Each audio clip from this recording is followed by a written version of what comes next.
Pendant des centaines d'années, dans certaines régions d'Europe, un artefact mystérieux a retenu l'attention des passionnés de sorcellerie et d'ésotérisme, la main de gloire. Elle est créée à partir d'une main sectionnée, puis momifiée et transformée en bougie. Cette main devait être la main gauche d'un criminel mort pendu, ou bien la main qui aurait commis le crime. Convoitée par les brigands et les sorciers malveillants, elle aurait la réputation d'être capable d'ouvrir n'importe quelle serrure, d'endormir tous les habitants d'une maison, de paralyser n'importe quel être humain, de rendre invisible son porteur, et selon certains grimoires, de renforcer n'importe quel rituel occulte.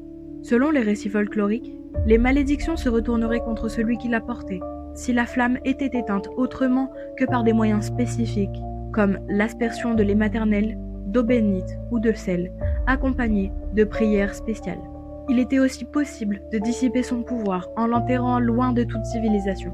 Vers 1915, une main sectionnée et momifiée fut retrouvée dans un cottage anglais par un maçon. En 1935, elle fut confiée au Whitby Museum, où elle est toujours exposée à l'heure actuelle. Elle reste la seule main de gloire authentique conservée dans un musée.